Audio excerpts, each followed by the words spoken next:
Chapter 24.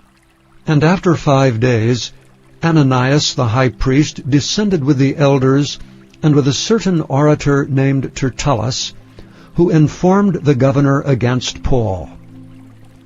And when he was called forth, Tertullus began to accuse him, saying, Seeing that by thee we enjoy great quietness, and that very worthy deeds are done unto this nation by thy providence, we accept it always and in all places, most noble Felix, with all thankfulness.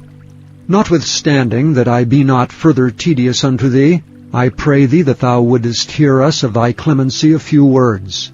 For we have found this man a pestilent fellow, and a mover of sedition among all the Jews throughout the world, and a ringleader of the sect of the Nazarenes, who also hath gone about to profane the temple, whom we took, and would have judged according to our law.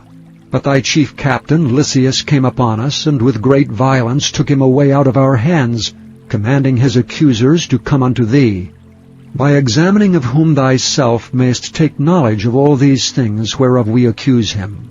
And the Jews also assented, saying that these things were so. Then Paul, after that the governor had beckoned unto him to speak, answered, Forasmuch as I know that thou hast been of many years a judge unto this nation, I do the more cheerfully answer for myself, because that thou mayest understand that there are yet but 12 days since I went up to Jerusalem for to worship. And they neither found me in the temple disputing with any man, neither raising up the people, neither in the synagogues, nor in the city, neither can they prove the things whereof they now accuse me.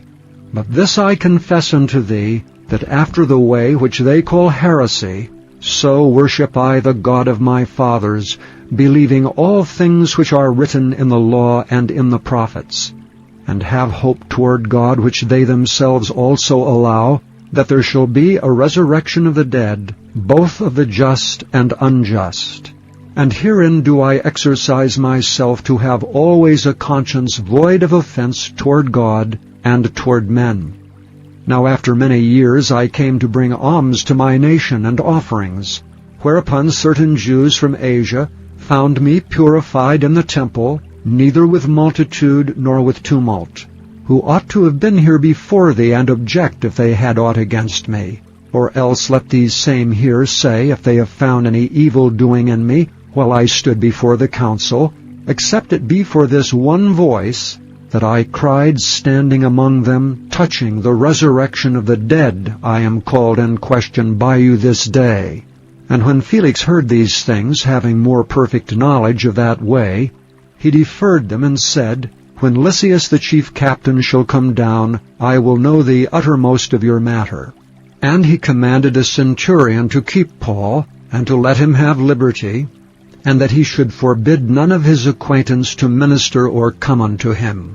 And after certain days, when Felix came with his wife Drusilla, which was a Jewess, he sent for Paul, and heard him concerning the faith in Christ.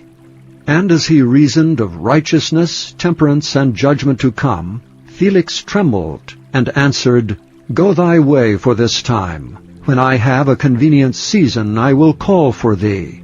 He hoped also that money should have been given him of Paul, that he might loose him. Wherefore he sent for him the oftener, and communed with him.